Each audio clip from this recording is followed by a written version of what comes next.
Hi guys. It took me a few days to be able to sit down and get my thoughts together after the RWBY Season 6 premiere. Um, Once again, uh, my friends and I went to the Season 5 premiere, and this time it was pretty much the same on the population spread.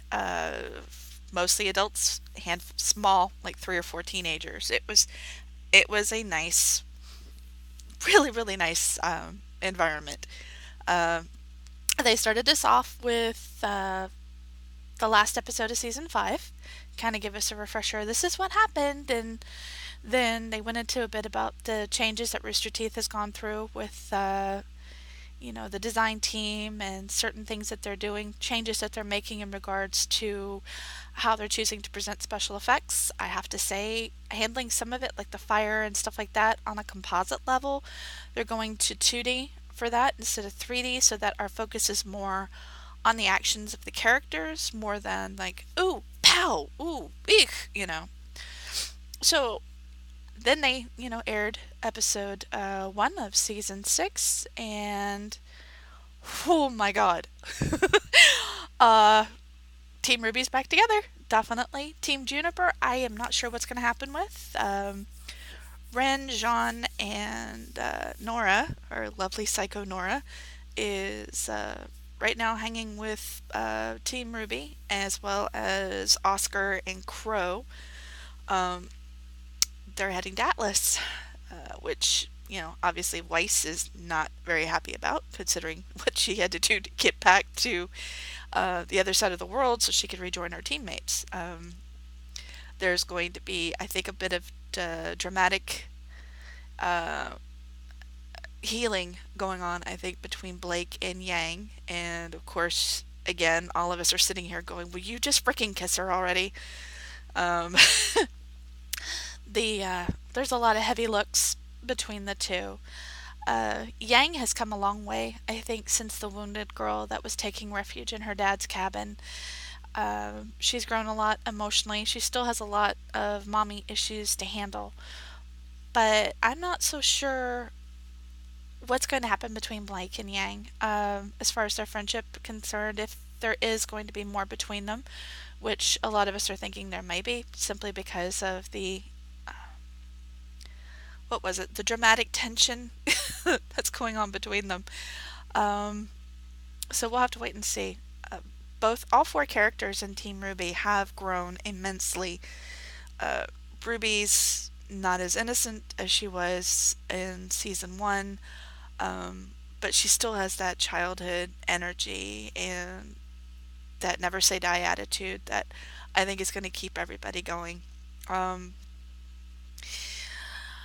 Weiss is growing emotionally. I mean, she's still the snarky little brat that she is, but she's getting to be a lot more accepting of other people, namely Jean. Although I don't think those two will ever get beyond friends on that. Um, I'm not so sure exactly where we're heading this particular season.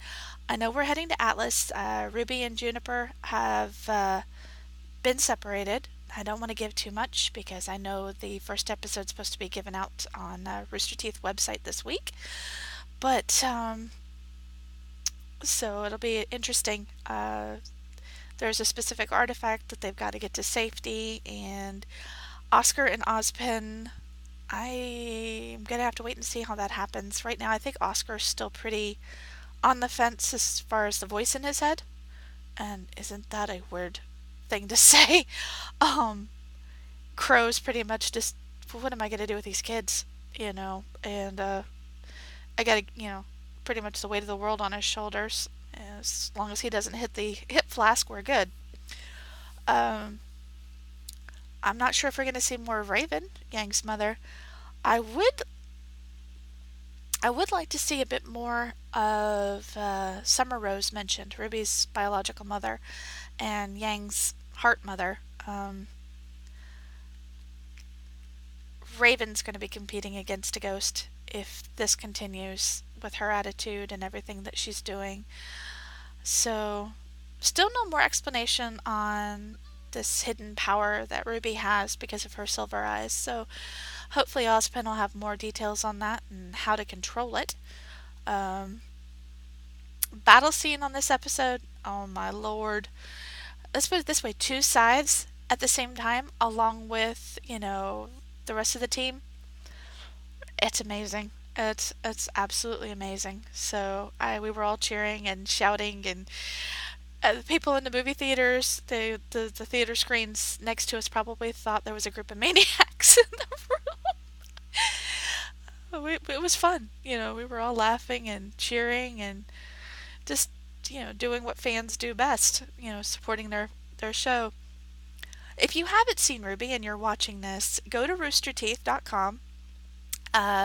Used to, you'd be able to get the episodes on YouTube, but I have been informed by one of my friends that Rooster Teeth decided to discontinue that and is posting directly on the website. Um, there is a basic where you don't have to pay any money for it, which is basic what I'm using. Uh, but there are upgrades if you want to put money out towards this or what have you. Um, There's also another show that they've recently started, and since I'm a Whovian and a certain voice actor by the name of David Tennant is doing part of this, I will be checking it out sometime in the next couple of days, and we'll be giving you a report on it. See what you guys think.